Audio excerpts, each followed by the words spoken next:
Let's learn about critical thinking so that we can improve our lives and improve our world. 1846, not even 100 years ago, the age of oil starts. The age of big oil, where they started to take massive amounts of old fossil fuel, supposedly fossil fuel, out of the ground. But this process destroys the oxygen, makes so much extra CO2. Rudolf Diesel designed this diesel engine to run on vegetable oil, to end the evil oil cartel and the destruction that it could do. Now, farming oil would end global warming because the plants would absorb the CO2 and put out oxygen and would clean the atmosphere in a very short time. But evil big oil does not want this. And now, in today's world, all the big evil criminals, all the rich criminals are invested in evil big oil, fossil fuel. And fossil fuel was able to throw the election and slant the election in America and swallow up the world. And basically, it represents the possible extinction of mankind.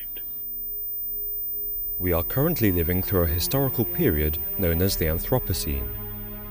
Beginning with industrialization, this era has seen a rise in pollution and uncontrolled exploitation of the world's resources.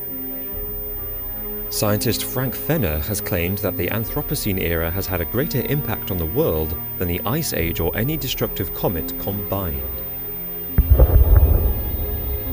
He also claims that if we continue in this manner, humanity could be extinct by the year 2110. But will humanity be extinct in 100 years? The greatest threat to humanity is undeniably climate change, with the Earth dangerously overheating, largely thanks to pollution. It is accepted that global temperatures can rise by 2 degrees Celsius, and the world will be safe. But it is predicted that the temperature will really rise by 5 degrees by 2100.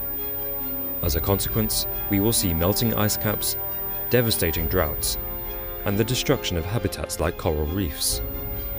Worryingly, the world could be free of ice caps as soon as 2018. In 2014, the UN published a 2,600-page document listing natural disasters that had already occurred due to climate change. These included the 2010 Pakistani floods, which affected 20 million and killed 2,000 people.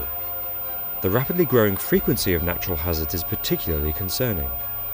While there were 743 reported disasters in the entire 1970s, this rocketed to 3,500 between 2001 and 2010. In 2010 alone, 42 million people were affected by these disasters.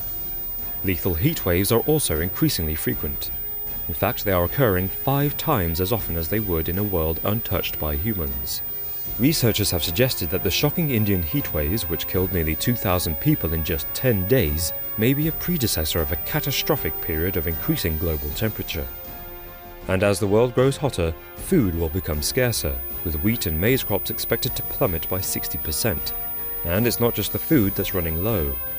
One of our biggest dangers is reaching the point of peak water, the moment in which the demand for this renewable resource begins to outstrip its availability.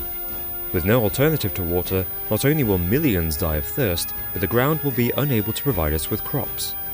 Currently, there are 750 million people worldwide with no access to potable water sources, and 2/3 of the population are expected to be living in water-stressed regions by 2025. In 2015, science writer David Auerbach criticized the G7 summit for not doing enough to tackle the danger we are in. He has claimed that we are far past the point of salvation, as we are now at the point where simply reducing future emissions is not enough. In order to save humanity, we must develop technology to reverse the fumes already altering our atmosphere, a task the G7 summit has failed to invest sufficiently in. This means we are doing nothing to combat the damage that has already been done. However, leading scientists have proposed technological advances could also be threatening the survival of humanity. Dr. Nick Bostrom of the Future of Humanity Institute has compared our attitude to technology as like a dangerous weapon in the hands of a child. He says that of particular concern are advances in nanotechnology. Celebrated as a medical miracle, nanoparticles have the potential to aid cancer cures and allow amputees to regain sense of touch. Currently used in everything from sun cream to sports clothing, some nanoparticles have been found to be as toxic as bleach. They are so dangerous that in 2010 several Chinese factory workers dealing with these particles developed severe lung damage, and 2 died from their effect. Known as toxic gossip, the particles pass through the walls of tissue into the lungs, triggering cell death, causing the respiratory system to break down. Geneticist Sean O'Haggerty points out that while technology in a lab could be deemed perfectly safe, once unleashed into the world, it may have unforeseen and dangerous side effects. Thousands of nanotechnology-enabled products are currently in circulation across the globe, many of which we are using every day. However, with no substantial experience of how they work, we are uncertain about how dangerous these side effects could truly be, and what are the threats they pose.